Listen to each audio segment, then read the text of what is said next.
দলীয় সিদ্ধান্ত অমান্য করে সাংগঠনিক কর্মকাণ্ড পরিচালনার অভিযোগে ৯ নেতাকে বহিষ্কার করেছে বিএনপি।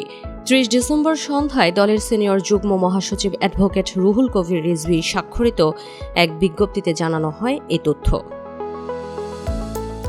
বহিষ্কার হওয়া নেতারা হলেন জাতীয় নির্বাহী কমিটির সহ আন্তর্জাতিক বিষয়ক সম্পাদক ব্যারিস্টার রুমিন ফারহানা, ঢাকা মহানগর উত্তর বিএনপির সাবেক আহ্বায়ক সাইফুল আলম নীরব, জাতীয় নির্বাহী কমিটির সদস্য মোহাম্মদ গিয়াসউদ্দিন, মোহাম্মদ শাহ আলম, হাসান মামুন, আব্দুল খালেক, কেন্দ্রীয় ছাত্রদলের সাবেক সহসভাপতি ও বাংলাদেশ হিন্দু বৌদ্ধ খ্রিস্টান কল্যাণ ফ্রন্টের মহাসচিব তরুণ দে, সিলেট জেলা বিএনপির সহসভাপতি মামুনুর রশিদ ও ব্রাহ্মণবাড়িয়া জেলাধীন বাঞ্ছারামপুর উপজেলা বিএনপির সভাপতি কৃষিবিদ মেহেদী হাসান পলাশ।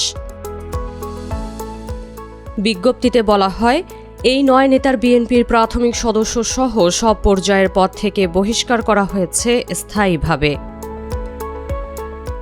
আসন্ন জাতীয় সংসদ নির্বাচনে ব্রাহ্মণবাড়িয়া ২ আসনটি শরিক দল জমিয়তে উলামায়ে ইসলামকে ছেড়ে দিয়েছে বিএনপি।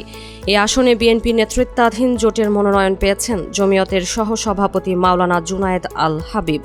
এই আসনে বিএনপির মনোনয়ন প্রত্যাশী ছিলেন সংরক্ষিত আসনের সাবেক সংসদ সদস্য ও দলটির আন্তর্জাতিক বিষয়ক সহ সম্পাদক ব্যারিস্টার রুমিন ফারহানা। তবে মনোনয়ন না পেলেও স্বতন্ত্র প্রার্থী হিসেবে নির্বাচনে প্রতিদ্বন্দ্বিতা করার ঘোষণা দিয়েছেন তিনি।